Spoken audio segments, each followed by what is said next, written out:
How is Howie going to steal the draft yet again? He'll find a way. He always does. He's going to get Caleb Williams. He might. You can't rule it out, Trev. Like that's the problem. Is that even though it's ridiculous, you can't rule it out.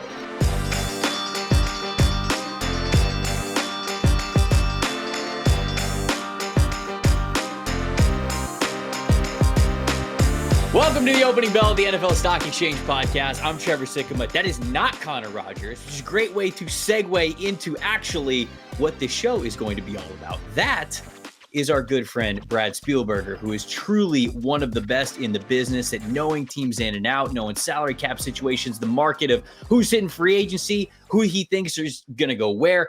And all of that means that we have a great topic on our hands to talk about potential team needs. We have done so many times on this podcast, ranked draft prospects. We have talked about teams and where they're picking in the draft order, but there is a major part of the NFL offseason that happens before the draft, free agency, that is a major difference maker when it comes to what these teams are actually going to select. So today's topic is all about updating the team needs, how these teams have played so far, a little more than halfway through the NFL season. And we've got Brad to help us out to do that for all 32 NFL teams. Brad, my friend, how are you?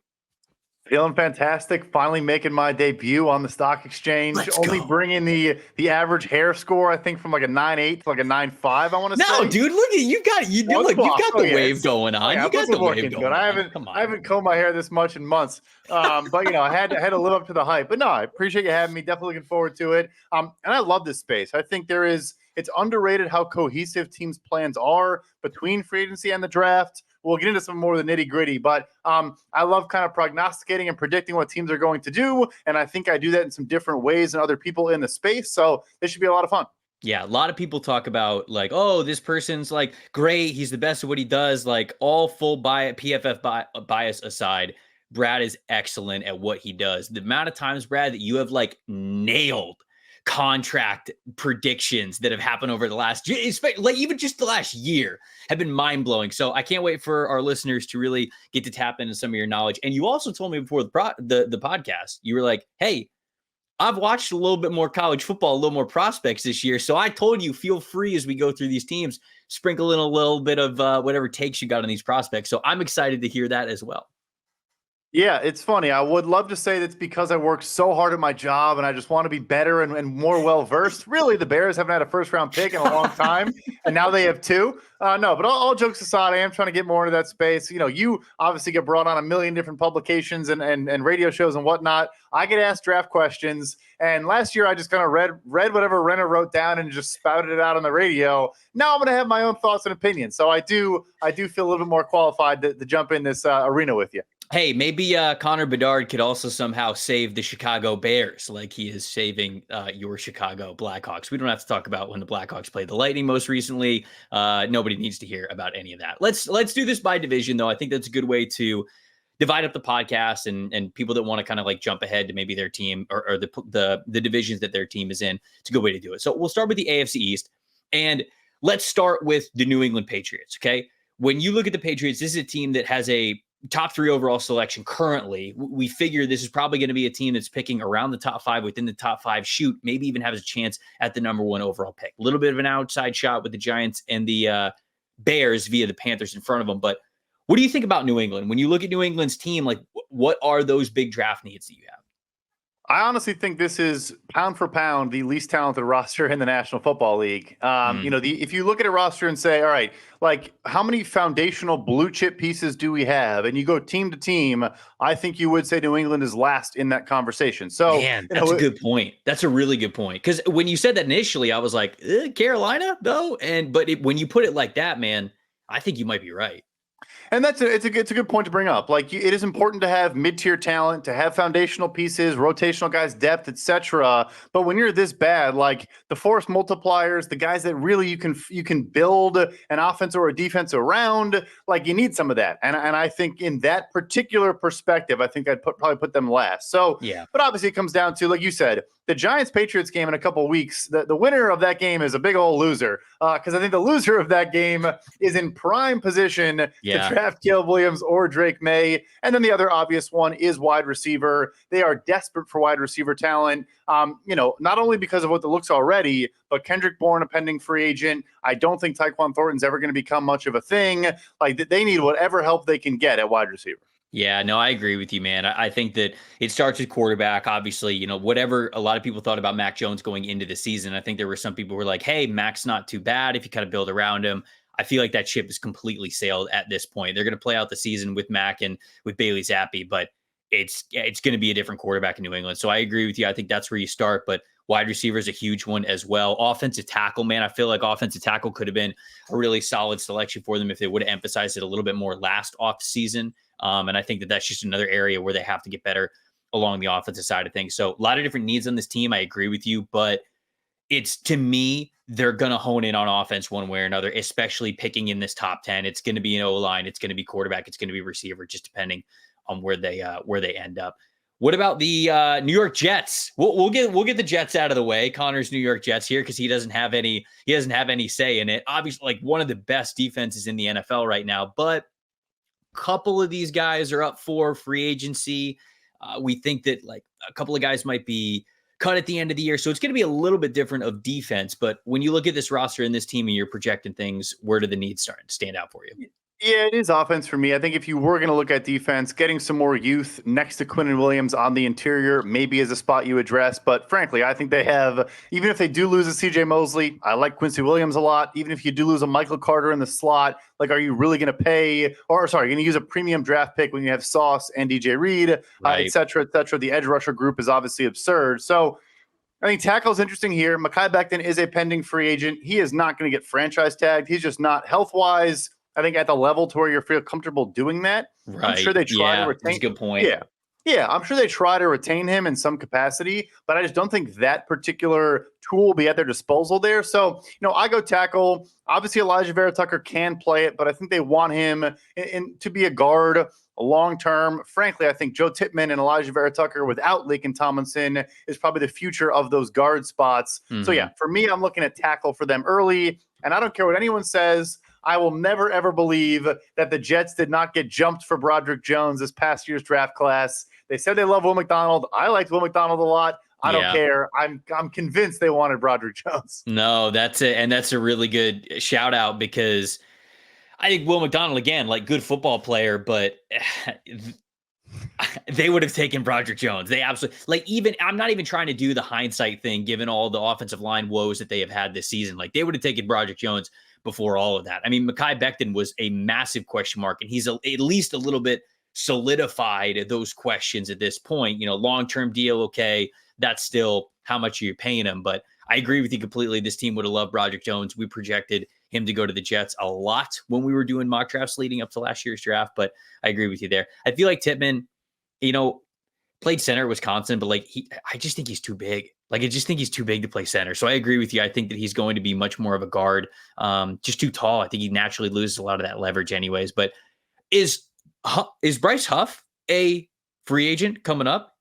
He is a pending free agent, and I found it strange they didn't make a bigger effort to extend him during the bye week, during the offseason, frankly. But I don't know. I mean, you still are going to have John Franklin Myers, an emerging Jermaine Johnson, and Will McDonald. Like, I would still spend there. I would still try to extend Bryce Huff, no question about it. But he's going to cash out, though, isn't he? He will, but at the end of the day, the undrafted status follows you forever. The fact that he is playing more on early downs now. He's not just kind of that mercenary third down guy like a Josh Uche, but he still, I think, kind of has that label to a degree. So, look, he's going to get a bag, but it's not going to be like a $20 million a year bag. It'll be like a $14-15 million a year, if that. Sure, yeah. What's Hassan Reddick make? Like, because that like high end, when I'm thinking, okay, Hassan Reddick is kind of that pass rush specialist, but he's been huge. There've been a lot of big moments for Hassan Reddick. Like, do you think a team might see Bryce Huff like that? I don't know off the top of my head what what his contract situation is. Yeah, it's a good comp. It's interesting. So he's 3 years, 45, and it was coming off of back-to-back double-digit sack seasons. Okay, sure. Yeah, like one with Carolina. I guess one was the last year in Arizona, I want to say, and it was like 15 and a half and like 13 and a half, like crazy production. And somehow the league let Philadelphia still sign him for like a market rate deal.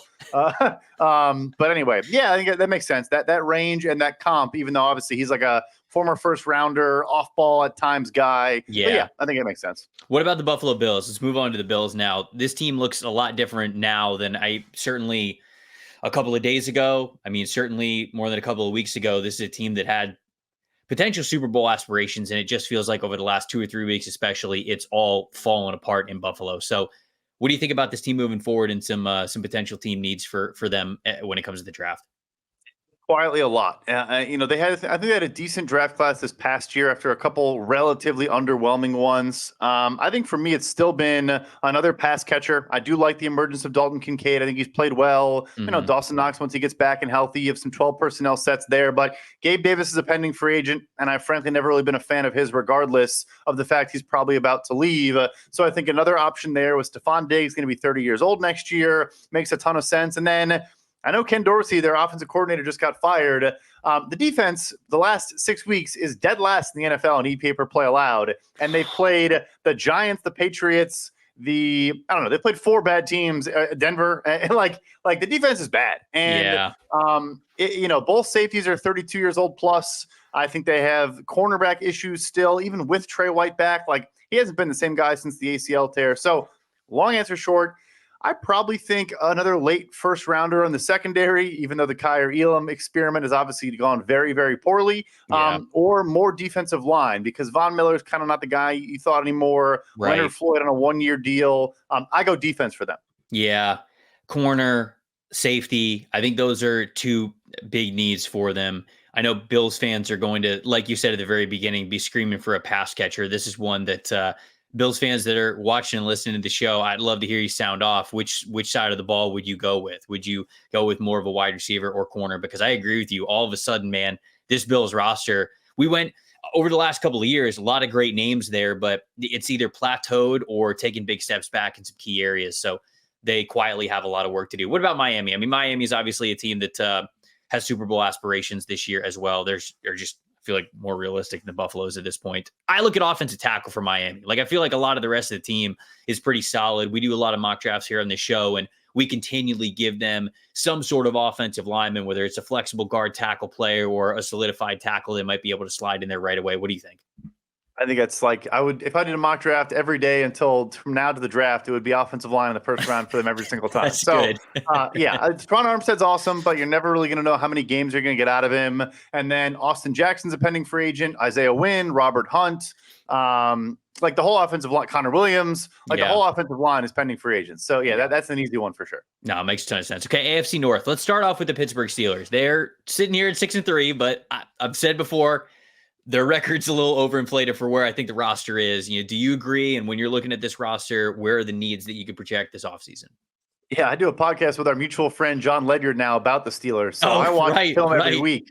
Yeah, and I could not agree more. I have no earthly idea how this team is. Do you even get a word in, or is it just John going off for 60 full minutes on why the Steelers are bad? You're like the 5th person to make that joke, so John's gonna hate when I report back. Like, not even kidding. Yeah, someone made that joke on Pittsburgh radio airwaves. Secondly, that fella, when the Steelers do not play good football, he'll rant for. You and I like to talk, but John, it's so funny. I love John to death. He's one of my best friends in the industry. You know how people say like Peyton Manning hates bad football? Like above anything else, Peyton Manning hates bad football. That is John Ledyard as well, especially Steelers football. When the Steelers or the Bucs are bad, this guy he will let them know. And you know what? We respect it for it 100%.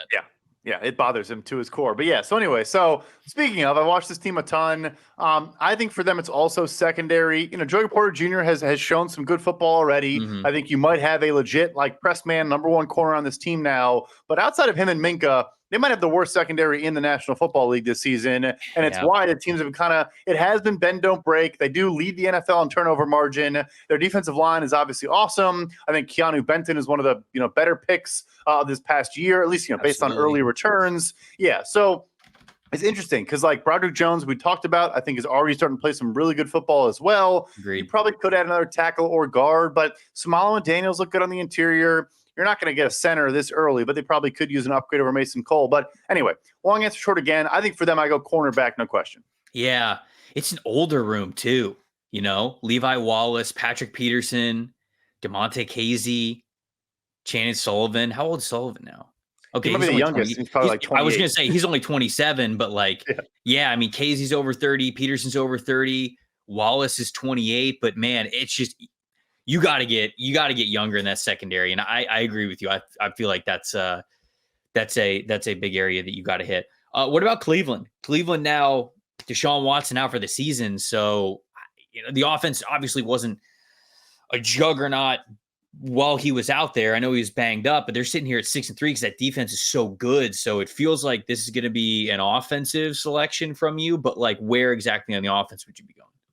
Yeah, I think this is where I'll drop in the point that like my favorite thing to do with a lot of these picks, even the first round, but more so later, go look at a 2025 pending free agents list more than you look at a 2024 pending free agents list because as we know, rookies outside of top 50, like how often do those guys actually contribute as rookies? So not often. So in these front offices' minds, I think you're often drafting for the following year's solution. So this might sound crazy, but like for Cleveland, Jedrick Wills has his 5th-year option next year. Jack Conklin's career sadly might be over or trending in that direction with all the injuries he's had.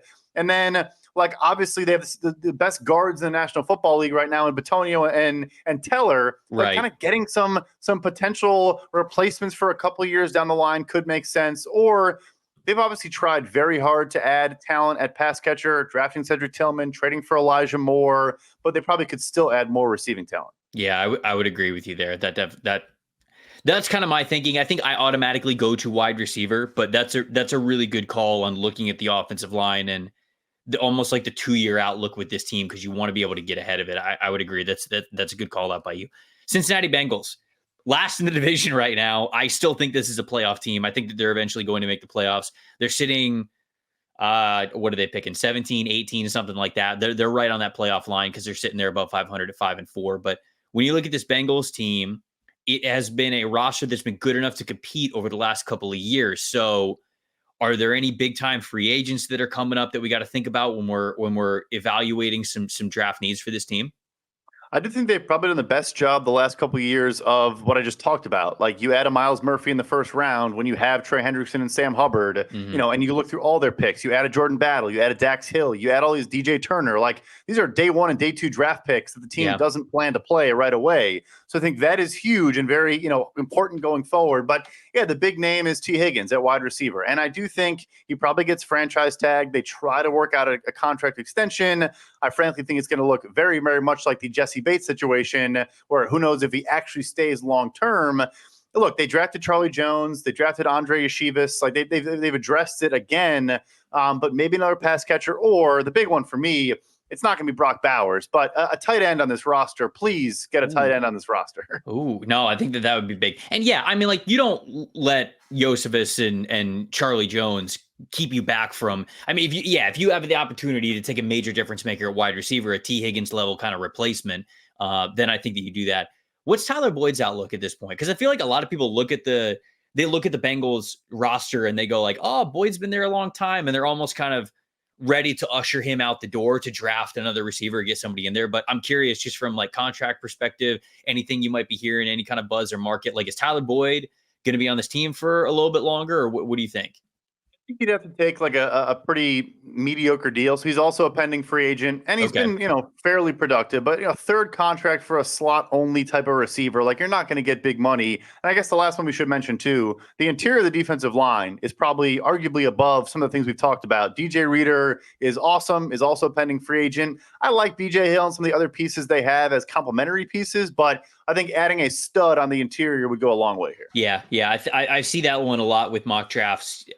Leonard Taylor has been a pick for them. Like if Jerzon Newton makes it to wherever Cincinnati's picking, sometimes I've seen fans really like him. His numbers on the mock draft simulator have been up. So that's a good call out as well. Last one in the AFC North is the Baltimore Ravens. They're sitting here at 7-3.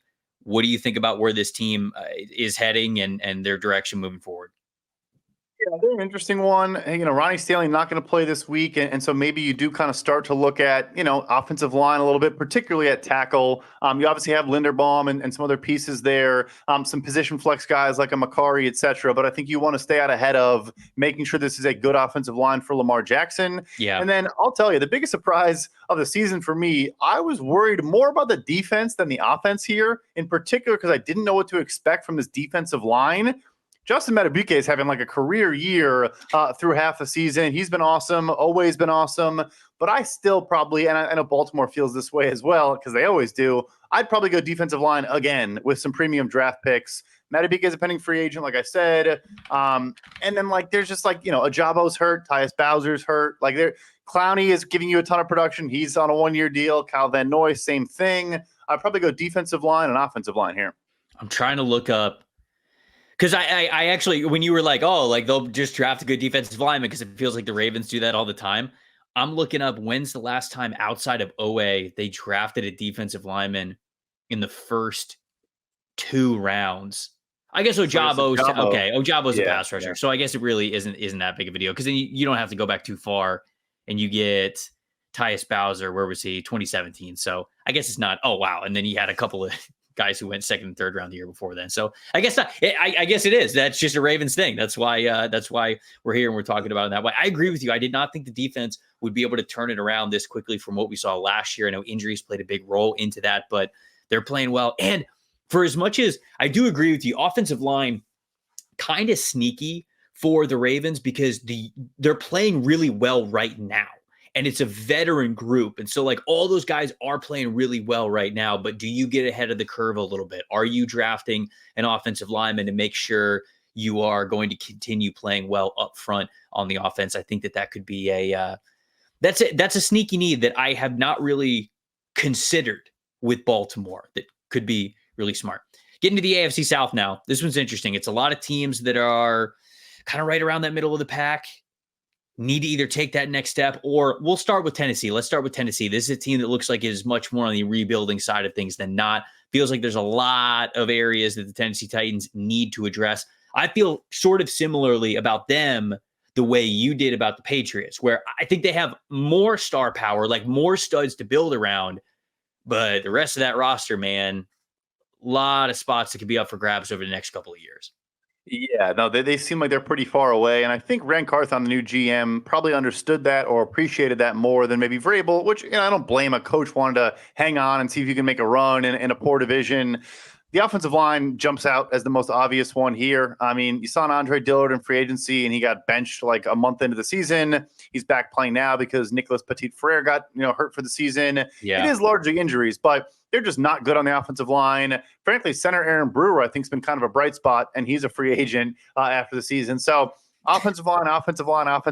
And then I feel terrible for Treylon Burks getting hurt in the Pittsburgh game because he was finally playing some good ball in that game after dealing with soft tissue stuff seemingly every week, it feels like, with him. But, yeah, pass catcher and offensive line, which is scary because the defense is not particularly good either. I'm with you. I think that, there's, like I said, there's a lot of spots on that roster that are going to be up for grabs over the next couple of years, but we're almost locking in offensive line with the Titans the way that we do with the Dolphins because it has to start there. You've got to be able to invest in it. What about the Colts? So Colts only get a handful of games of Anthony Richardson this year, but handful of young guys playing really well on that roster, breathing some new life into it. Jalen Jones, Julius Brents when he's been out there, Josh Downs and what he has looked like. So the youth movement has already begun with the Indianapolis Colts. Where do you think they need to go next?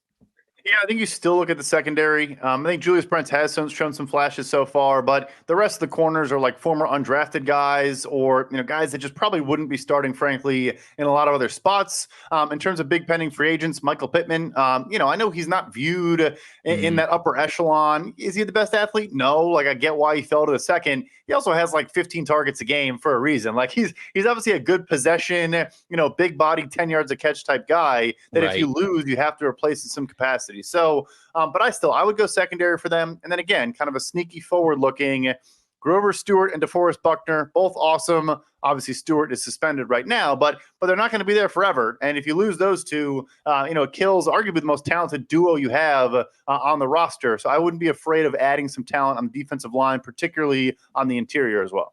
What is the do you think they would retain Pittman? Do you think they're like really trying to retain Pittman, or is it something where the team might be playing a little bit of hardball and they might be looking to, because I agree with you completely. Like, I love Josh Downs, but he's a completely different receiver from Michael Pittman. And like, if you like Alec Pierce, okay, cool. But Alec Pierce is he's a vertical threat type of like off the line of scrimmage receiver. You're using him more for like his deep speed and his vertical ability. There's not really anybody on the roster, unless I'm completely forgetting somebody, that does what Michael Pittman is able to do. So losing him, like you mentioned, would require you to either spend in free agency anyways, like bring in T. Higgins, but then it's kind of like money for money at that point, or you would really have to address that in the first round, and that would almost become a pressing need. So I'm curious, just your feel of it. Do you think that he is somebody who they're going to try really hard to re-sign, or is it more of a they're playing hardball kind of a thing? The poster child of like the issue sometimes with these deals between teams and players is I think he's a good player trying to get great money, because obviously every player should try to get as much money as possible. And I get that. And like I mentioned his draft capital for a reason. Like, he probably views himself in that echelon on pure traditional stats. Like, he's an 100 catch, 1,000-yard guy pretty much every year. But is he a guy that defenses fear? Like, probably not. Like, is he in the truest sense of what a number one wide receiver is? Do you put him in that category? Yeah, I wouldn't. I would. There's right. and it's an interesting game to play, because you say, okay, there's 32 teams in the NFL, so at least 32 guys need to be like number one caliber, because somebody's gonna get the targets on every team in the NFL. But I would think of Michael Pittman as that next tier kind of a player. And again, I agree with you completely. When I think about him and what he's been able to do, some of the highlights I've seen, some of the film that I've watched, I think he's a really good wide receiver. I would like him on my football team. But if he wants break the bank money, then that makes sense. So I just wanted to kind of get your perspective on that, because there's no doubt about it. We've given Romo Dunze, the wide receiver from Washington, Keon Coleman, the wide receiver from Florida State. We have given them to the Colts in a couple of mock drafts that we've done here on this show. And Colts fans seem to really like it. And it feels like whether they have Pittman or not, getting another wide receiver would be a big deal. But if you lose Pittman, all of a sudden it's basically wide receiver or bust in the first round. So I think that's probably kind of what we're talking about here. Let's talk about Houston Texans next. Sitting here at 5-4, man. What CJ Stroud is doing is unbelievable. It feels like they have just nailed it at the most important position. And it feels like they've nailed it at head coach, right? The way that defensive line is playing, how that defense is playing under DeMeco Ryans in his first year there.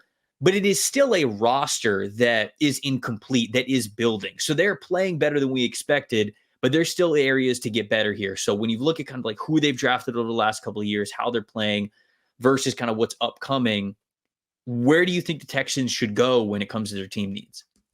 It's all defense for me, which probably sounds interesting, but I think they did a very good job of, first protecting CJ Stroud. I mean, they now have top 5 paid left tackle, right guard. They used a second round pick on a center, and obviously, 2022 first rounder Kenyon Green, hasn't played well or been healthy, but I think you're good there. Nico Collins has another year left, so him and Tank Dell, you probably could add more there. I wouldn't be against that at all. But for me, it is defensive line along with Will Anderson. Jonathan Grenard and Jerry Hughes are pending free agents. I want to say maybe one guy has 2 years left. And then Sheldon Rankins, good piece. But, besides him on the interior, Malik Collins is solid there for a couple more years. But I'll do a specific answer for you. If I'm Houston, maybe see if I fall into the Jalen Phillips range with a Latu and let's go. Love it. Have a luxury pick where I think I personally, to me, he's probably the best edge rusher in the class, but I don't think he's going to be a top 10 pick because of the medical retirement and all those things. It obviously worked out pretty well for Miami so far. So like, right. it's for me, it's like you're sitting at, let's say 16, 15, and you're like, talent wise, this guy is a top 10 pick, but he's here. Let's just do it. Because they have Cleveland's pick, not their own. So that is right. The key. Like, but still, but like Cleveland with no Deshaun Watson, sure, they're sitting here at 6-3, but how many more games are they going to win? They're basically, Cleveland to me becomes a New York Jets scenario where it's just, will the defense win you a football game or not? And their starting point is better because they're 3 games above 500. But look, Jalen Phillips went 18. And so I think that Latu is the best pass rusher in the class, but I understand teams looking at his medicals and not wanting to kind of like sell the farm for him, if you will. So that is a really interesting shout out. I would love that. I mean, you can, as much as I like Jonathan Grenard as well, Gator great, by the way, him and Will Anderson, I mean, you need more than 2 pass rushers, right? I mean, if you're going to where you want to go, which is the playoffs and beyond, you need more than just 2 guys who can get it done, even if they're edge rushers. Get a rotation in there. You can play all those guys on the field at the same time because of the size of Latu. You can sneak him inside. So, man, I like that idea a lot. That's a fun one to think about. Last one here in the AFC South is the Jacksonville Jaguars. They are 6-3, coming off getting their ass handed to them by the San Francisco 49ers. But I don't know. What do you think about this team and where Jacksonville is? Very interesting. I mean, obviously Calvin Ridley might get extended, might not. Like, we don't know for certain there. So that becomes very interesting. Same situation with Josh Allen. I'm not really sure why Jacksonville didn't try harder to get a deal with Josh Allen done. And shockingly, he's having like a breakout career year. I was going to say, they got to bring him back, right? I mean, is he going to get tagged at the very least? Oh, they have to. They have no choice. Yeah, okay. He'll get tagged, and I think he still should get like Montez Sweat plus, frankly, plus, money. Oh, sure. That's the thing. Like they should have been a first actor, and now Rashawn Gary and Montez Sweat get done. But now we're getting into my realm and not the point of the show here. But no, that's look, that all of that is good context because you have a player that sure, okay, you want to bring him back, but then like you're breaking the bank a little bit for him. So then that goes into, okay, then what can you give Ridley? What can you give other guys? All that kinds of stuff, which goes into draft needs for sure. So never shy away from giving that info on this spot, my friend.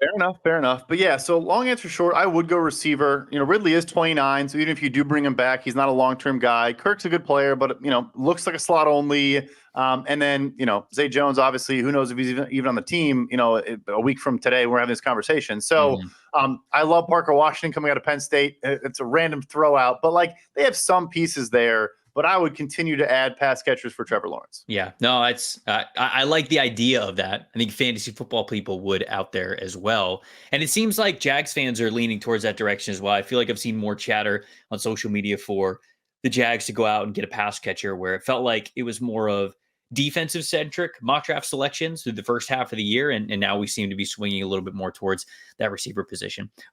Before we get to the next division, this time of year, it's all about setting up the checklist, the routines, making sure that you are in your lane, that everything is handled. And the most important thing on that checklist should always be securing your family's financial future, starting with life insurance. Fabric by Gerber Life makes it quick, easy, and affordable to protect your family so you can get back to enjoying life. It was designed by parents for parents to help you get high quality, surprisingly affordable term life insurance policies in less than 10 minutes. You can go from start to covered in 10 minutes with no health exam required. They got flexible policies to fit your family's budget with quality policies like $1 million coverage for less than $1 a day. You can get your personalized quote in just minutes and then apply whenever it's convenient for you, all online and to your schedule. Join the thousands of parents who trust Fabric to protect their family. Apply today in just minutes at meetfabric.com/stock exchange. Meet Fabric. And Brad, it's meetfabric.com. We've said on this podcast before, don't go to meatfabric.com. We don't know where that goes. We can't endorse that. It's meetfabric.com/stock exchange. Policies issued by Western Southern Life Assurance Company. Not available in certain states. Price is subject to underwriting and health questions. To get to the AFC West, last AFC division, let's do Denver Broncos. Let's start off with the Denver Broncos, man, because it felt like a month and a half ago, this was like the worst team ever, right? I mean, it was just a laughing stock, Russ's contract, the receivers are bad, the defense isn't what we thought it was going to be. And now It's not too shabby. The roster's actually not looked at. So what's your outlook for this team? Where do you see the potential team needs and how they played a little bit better as of late? Yeah, it's interesting on both sides of the ball too. Like, getting back Baron Browning, him and Jonathan Cooper. I mean, like, people want to fire George Payton tomorrow. I'm not sure anyone has found in the same draft class with a 3rd and 7th round pick starting edge rushers that are like actually good players. Like, like who's ever done that? Nobody. So you obviously have Patrick Surtain, but I know Damari Mathis was like our lowest graded corner for the first 10 games or whatever, 8 games of the season. Maybe you go there. Kareem Jackson, obviously, might not be there much longer. And Justin Simmons was kind of a trade name potentially. So maybe you go more there. Yeah, but was that only because they were bad? Like, now that they're all right again, is Simmons more of a guy who's like, no, like Simmons is the guy. We're not moving on from him. Probably a huge factor of it for sure. And so it does change the calculus. But anyway, the guys that were most rumored to get traded, I don't think it was just because they were bad, because they've been subject to trade talks for 2 years now. Yeah. I mean, I'd love to see Marvin Mims actually get on the football field on offense, but I think Sutton and Jeudy, even if they're there in 2024, like, I don't think they're there in 2025. So I probably get another pass catcher, because I like Miners. I like Ben Powers. Garrett Bowles is still there for a little bit. Like, anyway, I think pass catcher or secondary is probably where I would go. Yeah. I think I'd lean receiver for them. I don't know if that's just because I like fun and there's so many good wide receivers in this class, but I think so too. Their slot corner though, McMillian's, I feel like he pops every single time I watch his team. So he's been a good one for them. But I think, maybe a safety, if they like one of these safeties, a Cam Kitchens, a Tyler Nubin, something like that, or an outside corner. I think there's a handful of them to maybe get in the first round. So I think that those are good targets as well as wide receiver. What about the Raiders? I mean, who knows, right? There's no draft preference. There's no, this GM's done this in the past, because Ziegler and McDaniels are out now. So I think like tendencies of what this team may have gravitated towards in the past, we can't really count on that. But just roster in general, what are the needs for this team? And you think what is some positions they could go after in April? I think this is one of the easier answers of the whole NFL. Like, interior of the defensive line, like, go get one of those studs. Get a Jerzon Newton, get a Leonard Taylor, even get a Chris Jenkins to just be kind of a plugger up the middle. Yeah. I think it's a screaming obvious need. The secondary gets picked on a lot. They've used some picks there. They had, like, Nate Hobbs, a decent player. I think we'll see more from Jacorian Bennett. I always kind of like Trevon Mayrick. I don't know how great he's been, but like, I like him too, man. I was pretty high on him coming into the draft, so I won't give up. I'm not going to give up on him. No chance. No, but the thing with the Crosby thing is, like, it's not just that they don't really have much at edge rusher. Obviously, Tyree Wilson's done nothing. I think Malcolm Kuntz is like kind of coming along a little bit here now. But I also think the issue is, like, they have some like decent rotational pieces, Bilal Nichols, Adam Butler, etc. Mm-hmm. They don't have anyone that really commands much attention at all on the interior. And I think if you add a guy like that to me is how you unlock a Max Crosby, even more than getting, they signed Chandler Jones to do that. I think get a stud on the interior. That's how you really accomplish it. Yeah, they are firmly within the Jerzon Newton sweepstakes. I don't know if we get another interior defensive lineman in the first round. Like, I like Taylor. Taylor's a really nice pass rusher, but he's still really up and down to me. And he's not the type of run defender in the middle that would really unlock the guys around him, like you're kind of mentioning. But Newton is that type of a player. So if they have their chance to pick Jerzon Newton, I think that could be a home run for them. I agree with you on your assessment there. Another team that's in the Jerzon Newton sweepstakes, we can go to them next, is the Los Angeles Chargers. They're now sitting here at 4-5. And man, it's Justin Herbert, sort of an aging wide receiver group. And that defensive line, I'll say the defense overall, there's a lot of notable names, but they're not playing well. It just feels like that defense is nothing close to what it should be on paper. So I don't know. Where do you see this team? It's not like Minka. Not Minka. I'm mixing safeties. Derwin James gets like 5 penalties a week at this point. I feel like he makes splash plays, but it's also like, dude, if you hit a receiver late over the middle one more time, I'm going to lose my mind.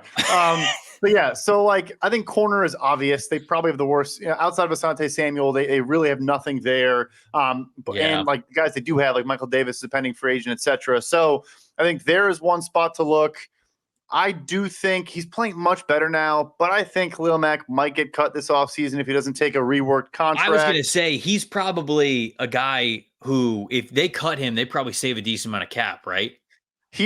Look, him, Mike Williams are both pretty interesting. And I feel bad for Mike, obviously, with the torn ACL. But before that, I already felt that way, that he might be a casualty this offseason. So both of those guys are interesting. I think Keenan's playing his way into being a career Charger, and that's probably the right way to go about it. But coming into this year, when he missed half the season for a hamstring, I also wondered if he would be there going forward. So, yeah, it's defense, and really they could use it anywhere. But if I'm them, I start up front.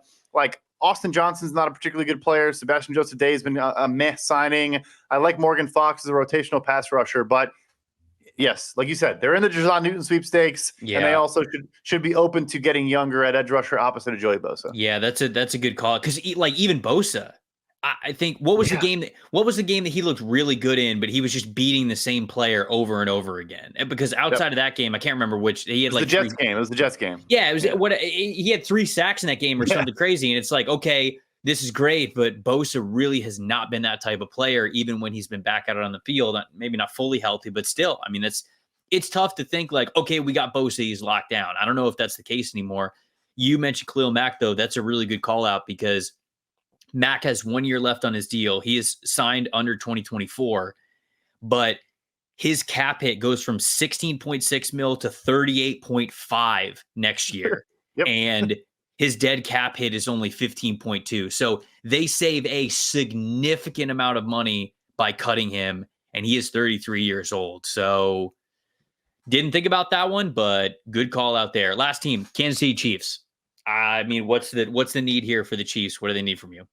I'm sure you talked about it extensively about wide receiver. I mean, I agree. I think it is the number one need for them. I like how Rasheed has produced, but I'm being mean. I keep saying this everywhere. Like, have you seen him like run a route, or do you see him just sit down in soft spots against zone and then just run after the catch? That's what he's doing. And honestly, we have talked about that here on this podcast. Like, that's what his role needed to be. And it's not what he was at SMU, but it's what he needed to be at the NFL level, because he was not big. He was not tall. SMU had his numbers way overinflated. He shows up at the Senior Bowl in the combine, and we go, okay, you're not tall enough and big enough and strong enough to play as an X. So, but he was explosive. So the Chiefs are actually getting the most out of what the player is for his strength. So I like that, but I agree with you. We have talked about like Xavier Legette or AD Mitchell, right? Like these bigger bodied wide receivers, because Travis Kelce, he's not going to be there forever. Certainly, him with Taylor Swift now, he could just run right off into the sunset. She's got more money than he's ever going to make anyway. So he could call it quits at any time and be a happy man. So they need to kind of figure out that big bodied player. And obviously I'm kidding. I don't think he's going to hang it up like anytime soon, but even with him there, I think they need a bigger body wide receiver. So I agree 100%. Yeah, no, I think you do. And maybe not a first rounder, maybe not even a second rounder, but I've become increasingly intrigued by Brian Thomas Jr. at LSU. Maybe as a guy they add in the middle of the draft. What was he, like 6'3", 6'4"? Probably. He's a big dude. He is a big dude. He's more of a vertical guy. Like, he's more of a deep threat player, but still they even need that. Like, I would still prioritize a stronger X receiver, but if Brian Thomas Jr. got on the Chiefs, he'd lead them in explosive plays next year. 100%. Agreed. So yeah, no, it's a good shot. They need a guy that can like win at the line of scrimmage and be like the quick slant guy and do some of that work to just make things easier. But yeah, I don't want to be boring, but like, it's a good. The roster, I think, is really, really good. The defense is the youngest in the NFL by average age, and I think it's like a top 5 unit in the league. So, best team in the league, playing really well, drafting really well. Imagine that. That's crazy. Imagine that. This podcast is brought to you by our friends over at Prizepicks. We have an official PFF lineup. Actually, I don't know if it's the official PFF lineup, but two of our producers at PFF cooked this one up, and they said, bet on it. It's good.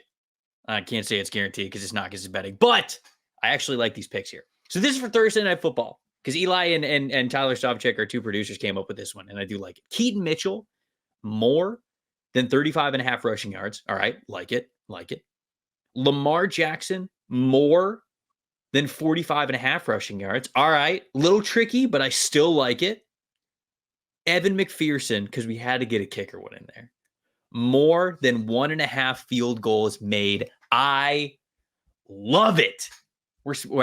That's a triple threat right there for Thursday Night Football. With basketball season here as well, it's more than just football. You can now pick combo projections across both football and basketball from the special leagues play. A league created specifically for combo packages, including 2 or more players from different sports leagues. For example, Prizepicks will let you take LeBron James plus Travis Kelce at 10.5 combined 3-pointers made and receptions. So it's cool stuff like that. If you're really into a lot of sports, this is the place for you. If you want to play along Prizepicks, favorite players and even celebrities like rapper Meek Mill is in there, Andrew Schultz, the comedian. You can find the community plays under the promos tab to see entries from some of the biggest names in the Prizepick community every single week. Prizepicks even offers a reboot policy. So if your entries end up getting hurt, your bet's still good. For football and basketball games, if your player exits the game in the first half, does not return for the second half, that player is automatically rebooted. Prizepicks is the only daily fantasy sports platform with an insurance policy, people. Go to prizepicks.com/NFLSE.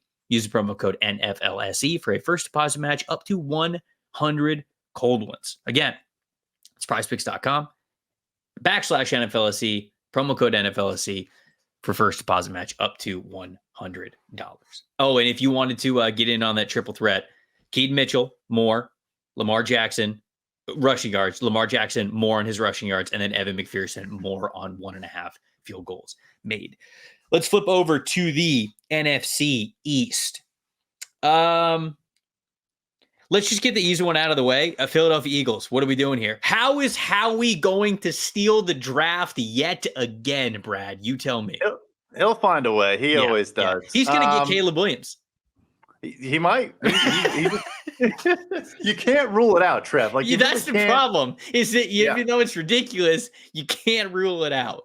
No, you can't. I think this one's pretty obvious for me too. I think it's corner. Darius Slay is 32, 33 years old now. James Bradbury is 30 plus. They've obviously invested some resources there, but I think they need to continue to do so.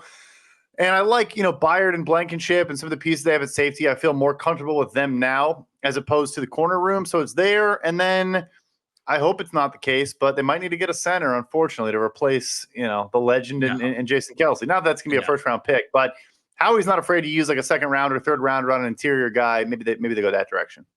Yeah, secondary corner specifically. It does just feel. I mean, like linebackers obviously there, but Lord knows how he's not gonna do it with a linebacker. So it just feels like more and more corner is the consistent need for the Philadelphia Eagles. What about the Dallas Cowboys? Cowboys still in the playoff mix, obviously, good football team, but where do you see their needs right now? I wonder about Tyron Smith as well. Like I do. He's awesome when he plays. It's just such a question right now of how often is he going to be able to play. And I did like that they right. Is Tyron Smith a free agent? I thought he was a free agent coming up. You might be right. He's a Cowboy for life anyway. You're probably right though. I know, but like it goes into the availability thing. Like he's what? No, for sure. 32, 33. So Tyron Smith, just name alone, the fact that he is as good as he is, some other team out there, if you let him hit the market, might just go like, we don't care. Maybe you get hurt, whatever. But when you're on the field, you're clearly a very good starting caliber left tackle. So I had thought about that with the Cowboys. It's the Teron Armstead principle. No, it's very true. So he is. You're right. He's a pending free agent. That's a miss by me. So then, I like Terrence Steele. I think you could kick Tyler Smith back out to tackle if you wanted to, but you probably don't want to mess with how good he's been at left guard at this point. So Tyler Biadasz is also a pending free agent at center. So I'd probably go offensive line there. We know they love the trenches. Mozzie Smith finally played well, but you probably could. I don't know. I like Osa Digizua a lot, so they're probably fine there. Honestly, for me, it's probably just offensive line. And Dallas, I mentioned the whole thing of like drafting for the future. They also do that as well as anyone. We're now seeing Sam Williams start making plays, et cetera, et cetera. Like that's just what they do. I'll go offensive line. Yeah, offensive line I think is a good shout out. The other two, because I just did a Cowboys like team-centric mock, the other two that I would throw out there, now that they're going to draft a running back in the first round, probably even second round, but Tony Pollard obviously coming off the franchise tag, so depending on what happens there, they might draft a running back at some point. Interior defensive line, I think they got a lot of interior defensive linemen right now that are pending free agents, so a new body could be in there. And then also, I still like the idea of this team adding a corner. And this is not Deron Bland slander. He's been playing really well, but Jordan Lewis hasn't been playing great, and he's a free agent upcoming. Stephon Gilmore, is on the last year of his deal. So you get Trayvon Diggs and Deron Bland in there, but you need more than two good corners. And so I would not shy away from somewhere on day 2, the Dallas Cowboys looking at the cornerback spot as well. Washington, that's a good shout. Yeah. Washington Commanders. Sitting here the Commanders now. Yep. What up? I was just saying, sitting here at 4-6, doesn't look like Rivera's gonna make it. So we're probably having different decision makers here with Washington. Do you think Sam Howell is safe? I don't know. What do you think about this roster here? Yeah, Josh Harris will make a splash and bring in a new head coach and general manager. It remains to be seen who it is. I think it's going to be unorthodox. I think it's going to be different than what we're used to. So that'll be interesting. But look, I mean, they have 5 top 100 draft picks now because of the trades of Montez Sweat and Chase Young. Yeah. I won't say Howell is safe, but I actually do think he's playing his way into buying another year or two, as time goes on. For them, I mean, I guess edge rusher now makes a lot of sense, but the offensive line, the offensive line's a big one for me here, though, too. They made some additions this past offseason, bringing some former Chiefs along with Eric Bieniemy, but I think tackle or guard really could go a long way here. But they drafted Stromberg, the center out of Arkansas last year. They have some pieces, but a blue chipper along the offensive line in the first round makes the most sense to me. Sure. No, I could get on board with that. Yeah, when we had talked about it a couple of weeks ago, right after the trade deadline. I remember it was last week, right after the trade deadline. It was like, oh yeah, edge rusher. That's what happens when you trade your 2 starting edge players. It immediately becomes a need. What do you know? So, what about the New York Giants? An incredibly disappointing year for the Giants. Even some of the young pieces that they've had there, up and down. Certainly Evan Neal. I mean, I didn't think that we were going to sit here with a question mark for the Giants at tackle for a long time, and now I wonder if that's a major need that they have to think about. Obviously, they're picking high enough to where you're considering Drake May or Caleb Williams. But just overall, what do you think about this Giants team, where they're at, maybe they can naturally bounce back with some of the other guys on the roster, but areas that you would say, like, okay, when the draft rolls around, like, we got to hit a couple of these spots? There's a ton, and it's all the premium positions, too. So it's not looking pretty. But I think you have to go receiver. Like, I know you took Jalen Hyatt, you took Wan'Dale Robinson, but if you're not on the Drake May, Caleb Williams sweepstakes, you're taking Marvin Harrison Jr., and you're not thinking twice about it. So, or I don't care about Waller. Take Brock Bowers as well. If you have a top 10 pick and aren't taking a quarterback, like, I have no issue with that at all. I love Deonte Banks coming out. I think he's being completely left to die on this defense right now. Yeah. And then the weirdest thing I thought coming into the season that I scratched my head and said, why is this team doing this? The New York Giants with Wink Martindale, who blitzes as much as anyone not named Brian Flores, chose to walk into the season with Kayvon Thibodeau and Azeez Ojulari as their starting edge rushers with basically nothing behind it. And I'm like, I've never understood a decision less in my entire life. So Ojulari, I think, is a pending free agent. Regardless, he plays 300 snaps a year. I would go edge rusher for them as well. Man. Yeah, I think Deonte Banks is going to be fine. Like, I think he'll be totally fine. He's just playing in a very aggressive defense as a rookie and being asked to do a lot of very difficult things. So not worried about him, but yeah, for a team that prioritizes pressure, you definitely got to get better in that area. Do you see them going after tackle at all? Like, for that first round pick, say they don't get one of the quarterback spots. Say they're picking like 3rd or 4th, something like that. You got a chance to take Olu Fashanu or Joe Alt, whoever you want to play at tackle. Do you think they would? Or is it like, man, we got to give Evan Neal another year. We think that we're probably going to play him at tackle. It's interesting. I mean, they obviously, Andrew Thomas wasn't a world beater right out of the gate. And so maybe they're reminding him, and I'll say this, like, look, I don't even want to say this, but I'll say it. Like, I went to Giants camp and they were running gassers with the offensive line, and like Evan Neal's getting beat by John Michael Schmitz, who's a tree trunk, by like 15 yards. And like, maybe he just wasn't trying because it's training camp, but who cares? But like, he looked like the most out of shape guy on the field. And I probably should not have said that out loud, but that was my perception of what I saw. So if he's getting beat by 15 yards by the center, then he's probably the most out of shape guy that's there. It didn't look good. And anyway, so I could be totally wrong, but that was what I saw. So Maybe, but if I'm them, I give them some more time and I get a pass catcher that can actually separate on the outside to get the ball out of Daniel Jones's hands. Yeah. But I get why people would want an offensive line. I certainly would not argue against it or be upset by it. And I love those guys. I love Fuaga at Oregon State. There's a lot of good prospects there. But I think you're sitting there like in a 3 to 10 range, and those receivers are there. I think you just got to do it. Yeah, and by Daniel Jones, you of course mean Josh Dobbs, but we understood what you meant with their starting quarterback next year. If it's not Drake May, it's got to be Josh Dobbs. I mean, that's going to be the case for basically every NFL team. The NFC North, we'll leave the Bears for last. I'll leave the people in suspension to hear your Bears thoughts there. What about the Packers? 3-6. I mean, this is a team that was, double-digit win team with Rodgers on it. You move over to Love, it looks a lot different, but it's not just the quarterback position. Like a lot of other positions are letting them down big time. So all of a sudden, with Rodgers no longer there, it feels like it's a massive turning of the page. They've gotten younger in a lot of areas already. So what do you think about where this roster is and some needs for them? You remember how confident I was last year about who they were taking in the first round? Do you remember our conversations about that? No, I don't. No. Maybe you and I didn't talk about it. I put Lucas Van Ness for them for a mock draft every single time I posted a mock draft on the website. Did you have a source on it, or were you just like they're picking this player? I promise I did not. I was just like, there's a big white edge rusher, and like this team who played at Iowa, and like he's gonna get turned into an outside linebacker. They're gonna Rashawn Gary this guy. Like, hey, no more 4-eye, lose some weight, and learn how to play on a 2-point stance. Yeah, it just made too much sense. I feel more confident about them taking a tackle in this class than I did last year. Wow. Okay. David Bakhtiari's done. Obviously awesome when he plays, but like he's done. And then I love Zach Tom. I think he's a stud. I think he's got good position flex. Mm-hmm. Him, Elton Jenkins, all those guys, all they do, they're going to sit there with a top 10 pick and take, the Alt, Fashanu, Fuaga, whoever, and that guy is going to be an all-pro for 15 years in a row and just laugh at Montez Sweat and my Bears for eternity. What about the Minnesota Vikings? Not gonna lie, did not expect them to be competitive. Certainly after Kirk Cousins went down, but I didn't even think they were going to be that competitive before Kirk Cousins went down. I thought this is a team that was in for big time regression after winning 13 games last year. I didn't think they'd be horrible, but I thought, okay, somewhere between 7-8 wins this season, which is a big step back from what you had the year before.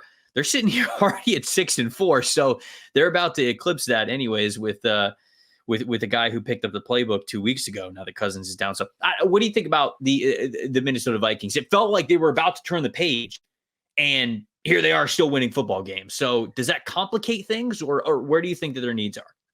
Let's give Brian Flores his flowers. My goodness. I think this is the least talented defense in the NFL. Like, it's nuts. It's like that was even less than offensive regression. I just said this defense is worse than last year's defense once they traded Zadarius Smith, lose Dalvin Tomlinson, and last year's defense was a bottom 5 defense in the NFL. Defensive line. I think they probably will now find a way to get Danielle Hunter under contract going forward. But like, I like Harrison Phillips, the big fella on the interior, is a good nose tackle. Yep. But outside of that, it's like you're giving DJ Wanham like significant snaps. Like you're playing some dudes that, brother, like they should not be playing as many snaps as they are. So I'll go defensive line big time for Minnesota. Yeah, a splash along the defensive line. I could absolutely see that. That does make sense, man. Shout out to Cam Bynum, man. This dude is playing at borderline Pro Bowl, all-pro level with what he's been able to do over the last couple of weeks. So they got a stud in the secondary for sure. They're kind of figuring out a little bit of the rest, but even that group seems to be playing better. You need to get better up front. I would agree. That's a big area to hit. Okay, the Detroit Lions. Lions looking like one of the best teams in the NFC. Absolute juggernaut right now. Where do you think their needs are? Still corner for me. It's unfortunate Emmanuel Mosley got hurt again. I hate that he got hurt at the end of last year in San Fran. I thought he was going to sign like a really nice deal and was playing some good ball. And had to sign the 1-year flyer and gets hurt again. I think outside corner is the number one for me.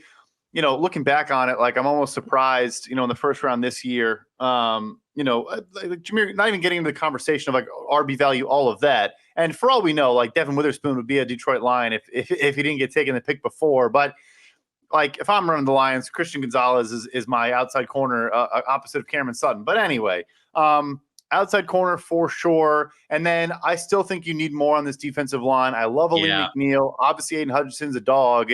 But outside of that, like, I think Hutchinson has like 52 pressures for us. They have no other edge rusher with 20 on the season. Whoa. Yeah. So those two for me. I go defense. Okay. Yeah. I even lean defensive line over corner right now. Like, yeah. I think they're playing, I think they're playing some scrappy ball at corner. And so, like, I think they're even getting by with the guys that they have. Now, not that they're not going to upgrade, but I agree with you. Aleem McNeil, Aiden Hutchinson, but give me somebody else along that defensive line. If they had another stud on that defensive line, and they could get one, is a deep pass rush class. So you get another stud, and now you're really cooking. All right, go off on the Bears. What do we think? Bears obviously have couple of premium picks in the first round this year. I mean, it's a team that's got a lot of flexibility on where they could go, and they've got their chance to make some big time splashes in the draft. So what do you think? Yeah, you're down there in Charlotte. I need you to do like a rain dance, but like an L dance every Sunday. Just make sure they keep losing. Listen, brother, I don't need to do anything. They're going to keep losing. I don't know. I can just sit my ass on the couch and watch it on Red Zone. That's fair. Or not watch on Red Zone because they're never in the Red Zone. But yeah, so damn. Yeah, smoked them. So Caleb Williams or Drake May with the first or second overall pick. I'm actually going to ask you a question on this. Like, I had talked myself into, if Carolina's pick is 3, can you convince yourself of like a JJ McCarthy or whoever is the next guy hypothetically? I'm leaning no at this point. No. Yeah, you're also in the no. No, vote? Yeah. If they're picking 3. I mean, you take Maserati. You pick up a Maserati from the dealership, is what you do. You probably pick up a brand new Maserati. Yeah, you're in an interesting spot where, damn. Okay, so let's say we haven't gone through this scenario yet, and we don't have to spend a ton of time on it. But like, let's say Chicago picks 3. Like, let's say it's 3 and 5. What are your 2 picks at 3 and 5 for Chicago? I go crazy. I take Maserati and Brock Bowers, and just go nuts with it because like. I am a believer. Look, I love the tackles in this class. I do. I am a Braxton Jones believer at left tackle. Is he a premier guy? Maybe not, but I think he's a very capable player. And I think pass catcher is a bigger need right now. And then I mentioned the edge rusher class. Like, I wanted Jared Verse to take that step and be a guy that I felt comfortable using a top 10 pick on. He has not. Latu's my favorite, but the medicals are a question mark. I like Braylon Trice at Washington. He's a good player, but I don't know if he's in that camp, that category. Maybe you do. I go nuts on offense. Maybe you do go Alter Fashanu and then a pass catcher, but why not take Marvin Harrison and Brock Bowers in the same draft class? Look, I mean, if you can't get a I'm not reaching. I've done mock drafts or I've done this before, but I don't like doing it. I just don't like reaching for another quarterback in the top 5. I think this class is too talented with a lot of other players, certainly like a Marvin Harrison Jr. and Ola Fashanu, like those guys, a Brock Bowers. And yeah, I might be with you. So like next year, if they did that, their offense would be, their pass catchers would be Marvin Harrison Jr., DJ Moore. Is Darnell Mooney still under contract? Does he have one more year? Free agent. Okay, so he's a free agent. But then you have Brock Bowers. That is a sick trio for, I don't know, you could be playing quarterback. I don't care. Oh, it's Josh Dobbs. Never mind. Sorry, it's Josh Dobbs. It's obviously Josh Dobbs. No, real quick though, just realistic answer, they'd probably trade one of those 2 and move down and just like stockpile picks. But anyway, that's not what this podcast is about. No. That's not what this podcast is. Absolutely going to the extreme. Okay, New Orleans Saints, they're sitting here at 5 and 5, but I'm not super confident on this roster. So one of the oldest rosters in the league, I actually messaged you, whether it was yesterday or the day before. Okay, tell me, is the $87 million over the cap that they are currently at, is this fake, or what do we do? Are they just going to cut half of the roster? What are they doing here? Yeah, so the way they do it is they set it up to where like they know they're going to restructure these deals. Like instead of, you look at Philly, they just go ahead and prorate stuff in advance. Say the Saints have these massive salaries and roster bonuses that they're gonna prorate. So they're fine cap-wise. We're not going to sound the alarm. I mean, it's not fine because they're not a good football team and they're the oldest roster in the NFL by average age. Right. And they're 5 and 5 with the easiest schedule in the National Football League. And they have the easiest schedule. Yeah, they stink. Anyway, so defensive line, like Carl Granderson's emergence has been awesome. And he's a stud. I think that extension was a phenomenal signing. Like I do like a lot of what this front office does. There's no question about it. They know how to identify talent and they know how to retain talent. I know they just used a first-round pick on Brian Brzee, but Kalen Saunders and Nathan Shepard as like your starters is not great along the interior. Cam Jordan's awesome, but he's 33 years old. You probably could make an argument for left tackle because James Hurst and Trevor Penning is not really getting the job done right now, or Andres Pete, whoever's playing at left tackle these days. So, but yeah, pass catchers are solid. Secondary is pretty solid. I think it's trenches again for them. I think it's something along the trenches. I agree with you. It's either offensive tackle or defensive line. That's where we've honed in on it with this show. What about the Atlanta Falcons? I think quarterback is the obvious one, right? I think a lot of the rest of the roster is ready to compete. Even though some areas on the defense, okay, a little bit older, so you could get ahead of that. I know they signed a lot of veteran guys to just make that defense a lot better than it was previously, but this roster is set up to compete. And I think that quarterback is the big one, but outside of quarterback, is there anything else that stands out to you? Not quite the same, but they do give somewhat of the vibes of your Tampa Bay Buccaneers, pre-Tom Brady, where like they are set at a lot of spots. Like it's different, but like, and you could drop in a good quarterback. So yeah, that's the obvious one, but they're probably not picking early enough. I think it's edge rusher. Like, yeah, you have a great interior duo with Grady Jarrett and David Onyemata, but I think they're 31st or 30th for us. If you just look at edge rushers, their pass rush win rate or pressure rate is like bottom 5 in the NFL. So yeah, it's like Bud Dupree. I know they just drafted Zach Harrison, who I thought was solid, and I thought people were kind of lower on him than I was coming out of Ohio State. But yeah, I go edge rusher for them for sure. Yeah, okay, that makes sense. Carolina Panthers. We mentioned they're 1-8, one of the worst rosters in the NFL.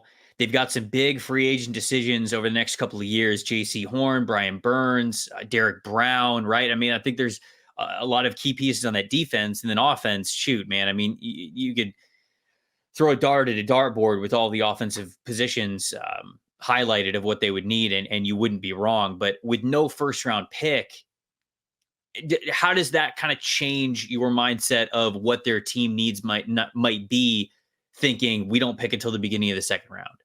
It's interesting. So, like, I think Ike Ekwonu has turned a corner and played much better. So I like the tackle duo of him and Taylor Moton. I think you have to. I think you have to at this point because they just don't have a lot of, like, there's so many other areas of the roster that they have to upgrade that, like, Ike's been way more up and down than I thought that he would have been this year. But you're almost like, you just got to ride with it. Like, this is almost, okay, you made your bed, now you got to lay in it. That I realized I put them in an article I did. I connected these two, and you'll love it. A nice Gator. I think Princely Umanmielen is interesting because we're not talking guys that I think are going to be there at 33. I don't know if you think he's going to make it that far, but yeah, I assume he would be. Right. Maybe that's even a little bit rich, but and then I think I just also take the best wide receiver available at that round. So or that spot. Like, does an Egbuka make it that far? Maybe not. You mentioned A.D. Mitchell. Leggett, who other guys I like in that range? Yeah, Xavier Woody is probably somebody a lot of people talk about, like, because you just get way faster, Yeah. So. Yeah. So I know they took Mingo, and like, let's not write the story on Mingo yet, although it doesn't look great. But Chark's pending free agent. Adam Thielen is 33 years old. Honestly, credit to him for producing as much as he has. Like, but yeah, pass catcher or edge rusher for me here. Last team in this division. It's Tampa Bay Buccaneers, flirting around 500. Had the 3-game win streak, had the 3-game lose streak. Now they just came off beating the Tennessee Titans. So I don't know. What do you think about the Bucs and where they are post Tom Brady? Perfect, right, Trev? There's no issues. There's no holes, right? There's a lot of issues, brother. There's a lot. Let me put on my John Ledyard hat and tell you about all the issues that this team has. Yeah, so, I don't think you've seen quite enough from Joe Tryon-Shoyinka. Obviously, Shaq Barrett getting up there in age. I think edge rusher does make a lot of sense here for them because I love the Vita Vea-Kalijah-Kancey combo. You do have a pretty good secondary. You got to retain Antoine Winfield, but I think they'll probably tag him, work through it. I think Luke Gadecki's been kind of one of the bigger second-year breakout guys for me. And Cody Mauch's playing better as weeks go on, but you probably could stand to add a left guard or center. But we're talking like first round here. So, look, does Mike Evans not come back? Pause for crying. I think he probably will, but you never know. If he doesn't, they're probably also kind of in that boat. Like, take that next tier. Let's say they're picking 15. Let's say they're picking 32. No, let's say they're picking 15. Like, does a Keon Coleman make it that far? I was wondering where you were going. I was like, are we going second round or, oh, no, never mind. He said they're winning the Super Bowl. Never mind. Yeah. I'm trying to be as nice as possible. But yeah, so I mean, Yeah, pass catcher or edge rusher, depending the Mike Evans situation. But Right. even if not, like, well, Trey Palmer's had some No, flashes. I don't Palmer's know. play. If they bring back Mike Evans, which of course they will, obviously they will. There's no chance in hell that they won't. Then you have. I mean, I really like their three receivers. They would definitely need to upgrade a tight end. Like if you're picking and you got a chance to pick Brock Bowers, I mean, you do it. I think you sprint to the podium at that point because even with Mike Evans, however much longer he's going to play, if you bring him back, you still need to start at least thinking about okay, what might be next. And you get Brock Bowers, you'll be all right there. So Chris Godwin's not going anywhere. Trey Palmer's, I think, a stud. Interior offensive line, I would agree. I think that's an area that you look at. Is there somebody worthy of that in the first round? That would be the big question. And then edge rusher. Yeah, sadly, the guys that they have on the edge. Marquise Watts, honestly, intrigues me the most. A late drafted guy. Actually, was he an undrafted free agent? Or they drafted him at the very end? Yeah, I think he was undrafted. Dude, I mean, he is at least flashed where I go like, okay, I don't know if I'm going to start him, but at least he has been nice. But you mentioned Shaq Barrett's getting up there in age, and we haven't seen enough from the other edge rushers. So they definitely need help in that area as well.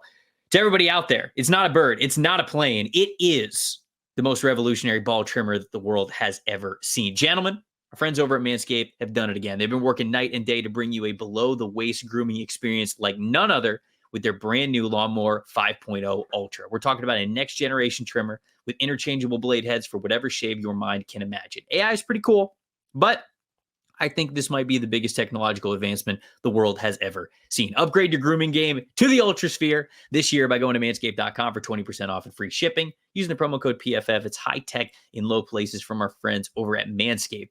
Inside the package, you will find the star of the show. It's the Lawnmower 5.0 Ultra. Their 5th generation trimmer features 2 interchangeable blades, next-gen skin-safe blade heads, a standard one for taking a little bit off the top, and a new foil blade to go smooth everywhere that your heart desires. This bad boy also features LED spotlights to provide contrast on multiple different skin tones so you can shed some light on the darkest places. If you were looking to take it on the go, Manscaped's got you covered. This puppy comes with a travel case that even has a travel lock feature to avoid any accidental power ons or weird looks in the airport if you might be walking around there. So, obviously that you guys could see the fantastic goatee that our guy Brad has over here. So you know that he is a connoisseur with it. I'm somebody who just consistently trims the beard, and I love this product for that as well. So whatever type of shave you're looking for, Manscaped's got you. 20% off, free shipping using promo code PFF at manscaped.com. There's 20% off for free shipping using the promo code PFF at manscaped.com. I can promise you've never seen a ball trimmer look like a spaceship. Get yours today from our friends over at Manscaped. Last division, it's the NFC West. What about the Niners? What about the San Francisco 49ers? Not looking as invincible there in the middle of the season, but it's a pretty stacked roster, and obviously they're going all in, making a move to bring in a guy like Chase Young. But what do you think about this team moving forward? Where's some team needs for the Niners? It is super stacked, but I think for me, the offensive line, it's almost impressive what they've gotten away with. Obviously, Trent Williams, probably the best player in the game, but he's 34, 35 years old. And then I can make the case that the rest of the players are at replacement level or around replacement level. Like I know they've used early round picks on the guards recently, and but and they paid the center whose name I'm escaping me right now, but I think that's the most obvious is offensive line and then maybe corner. But I think you just do the best tackle or guard available. And you've said there's probably not an interior guy that goes in the first round. Yeah, I just say the best tackle available, and I think it's an easy decision for me. Yeah, beefing up the offensive line, it's where the eyes go. I think every time you look at the depth chart and then you look at the picks they have, I think that's a pretty common one. What about the Cardinals? Very curious here because this is a team that was projected at the beginning of the year. They're picking like back-to-back. They're picking 1 and 2. Now it doesn't even look close to that. I mean, Arizona's picking 4 with their own pick, but they just came off a win with Kyler Murray coming back. They've looked a lot more competitive outside of that. And then Houston, of course, above 500 now. Their pick right now is at number 20. So a little different outlook, but still 2 first-round picks or 2 first-round picks. What would you target for Arizona's team moving forward with these 2 premium picks? Yeah, I just want to quickly say I think Monty Ossenfort had one of the best first off seasons for a GM that I can ever remember. And this draft class is yeah. And I love Michael Wilson. I love Garrett Williams. I love BJ Ojulari so far. More than honestly, I think I was going to like him coming out, frankly. And obviously Paris Johnson's been good too. So I don't know how much they're in love with DJ Humphrey. So maybe they do consider taking a blue chip tackle with that first pick. I probably just get one of the elite receivers again that we've talked about time and time again. You have Marquise Brown, Michael Wilson, and then drop in like a legit X stud. I think that's immediately because with Trey McBride emerging now too, you all of a sudden have like an awesome core there. And then with the other pick, I know it's at 20 right now, but if you're in the Drazon Newton sweepstakes, you have to run that pick in as fast as you possibly can. Yeah. Yeah. I agree with you, man. I like Keitrell Clark, but I think that Keitrell Clark's pretty much a nickel only. Garrett Williams is somebody who I think could start on the outside, but if you wanted to get another corner in there, I think that makes sense. But it is trenches for me as well. Pass catcher, certainly, if you have a chance to take Marvin Harrison Jr., I think you do. But outside of him, even for the other great wide receivers, Keon Coleman, Rome Odunze, Malik Neighbors, like I'd still probably go trenches. If you're in range of picking those guys, there's probably some good tackles or pass rushers that are on the board. So I would go that direction as well for the Cardinals. Los Angeles Rams, 3-6. Man, just a total turnover of that roster where there's a couple of cornerstones. You got Aaron Donald, you got Matt Stafford, you got Cooper Kupp. I know Puka Nacua is obviously playing incredible, but the rest of the roster, man, felt like there were a lot of positions that were up for grabs this past offseason. So it's a young group. It's a new group. Where would you go here if you were the Los Angeles Rams? I've actually been impressed early with Byron Young. Again, a guy that I didn't like as much coming out. And I think obviously was wrong. He's been pretty good already. I did, baby. Let's go. Listeners of the pod knew. Yeah, that's why you do this for a living, and I hop on the pod once a year because you actually know what you're doing. Yeah, my opinion on who I liked and didn't like could not matter less, but I figured I would just work it in there. But he's been good, though. Anyway, I still would go edge rusher here. Yeah, like Michael Hoyt is playing like minutes. The guy's getting snaps out there. With all due respect, I'm such a dick. So I would probably still look at edge rusher extensively. And then obviously offensive line. Like, I think they made a great pick with Steve Avila. He looks good already. Yeah, he does. But I would look at tackle strongly. Frankly, yeah, they're gonna be in that range for one of those top tackles. I think you run that pick in. What about quarterback? Because that is, when they have had a top 8 selection, and if basically any non-Caleb Williams, Drake May player is on the board at quarterback, is Stafford's situation to the point where you think? Because there have been the retirement rumors. Obviously, he goes through injuries. He's not like up there in age. He could play a handful more years if he wants to, but I don't know. What's your thought? How much longer do you think that he's gonna play in this league? It's a very fair question. I think this contract he's on, which if I'm wrong, I could be wrong. I think it runs through 2025, so technically 2 more years beyond this current year. Am I right on that, or is it? Yeah, so it goes actually to 2026, but there's like a potential out where they could completely get out of it and save a lot of money on the cap after the 2025 season. So I think it's in that range. I don't think he finishes his contract. I think he either plays like just 2024 and hangs them up, or plays 2024 and 2025 and hangs them up. Yeah. But I still wouldn't be opposed. If you love a prospect there and you want to make that move, like I wouldn't be opposed to it at all, even if you want the guy to sit behind Stafford for a year or two. Right. Because odds are the guy's going to play 6 games a season. Like, I don't mean any disrespect. Like, I think Stafford was playing awesome ball this year. This injury this year also isn't like back or hip. It's like he's hit his hand super hard on a guy's helmet. Like that happens. So, I don't think it's a crazy thing to say. It just comes back to, our conversation of like, do we like the rest of this class? Maybe you do for them, Jalen Hurts type of thing. Like I could be totally wrong. I think we're going to see like Bo Nix, Michael Penix, and those guys in the second round, not the first. Maybe I'm way off on that, but they're older. There's some injuries there. That could be a good move for the Rams potentially.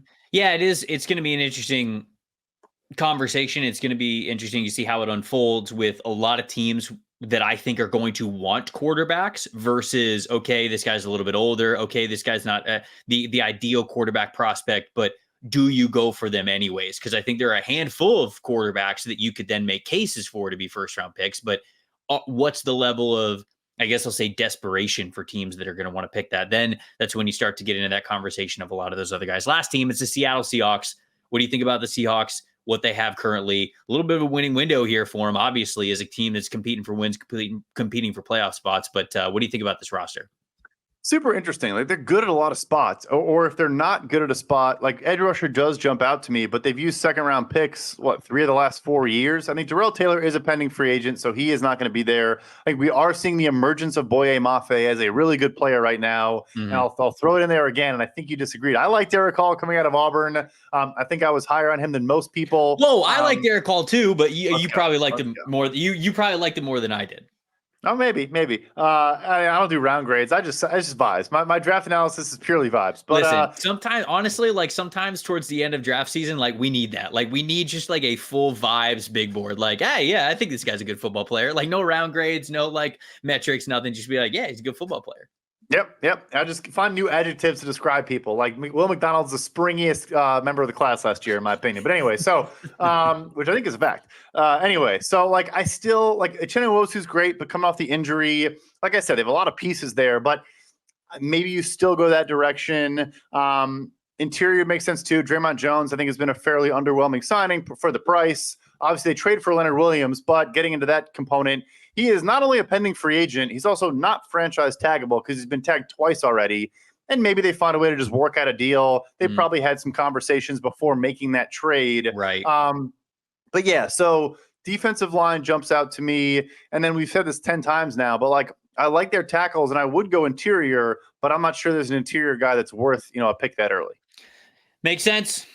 Now we got to hear from you. Now we want to hear from you people. We did 32 teams and updated the team needs, had a lot of good conversations, a lot of good information from Brad on those. So sound off. Best way to do that is in the comment section, youtube.com/at NFL Stock Exchange. We done all the fan bases. So we want to hear from you guys. This is the best part about what we get to do. We get to not only give our takes, but then you guys get to give takes on our takes. And also we get to hear yours independently. So tell us what you think your team's biggest needs are going into the offseason. That'll help the entire NFLSE draft community get to know the league better, be able to mock draft better, more accurately, and just go into this offseason with a lot of really great knowledge. So please do that. If you are audio only, you can hit us up there as well on X or Twitter, because Connor doesn't like calling it X. He's just calling it Twitter now. Or Instagram. I'm at Tampa Bay Trey. Brad, do you have the same Twitter and Instagram?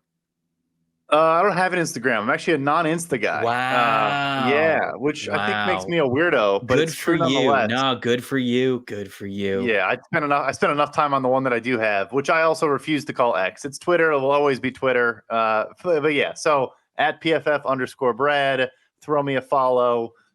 Free agency and the draft. I think Trevor and I will be doing a lot more stuff collaboratively as well, which should be fun. We have a lot of really great stuff that's cooking going into draft season and the off season. But seriously, if you do not already, you have listened to Brad throughout this entire podcast. It's almost an hour and a half long. This guy had copious amounts of information for every single team. It's because he covers the league so damn well. Give him a follow his work. There is nobody better at covering the offseason the way that this guy does. So Brad, I appreciate it. Thank you so much for joining me, man. We will absolutely have to do this again, especially when it's me, Connor, and you that really get to chop it up. Oh yeah, can't wait. Thanks for having me. We'll do a mock together, and I can throw some picks in the mix. Let's go, baby. See, now you're talking to the people. They told us a couple of weeks ago they're never sick of mock drafts, so we're gonna have to hold you to that. I'm Trevor Sikkema. That is Brad Spielberger. Thanking you guys so much for watching and listening to the NFL Stock Exchange podcast. We will see you on Monday.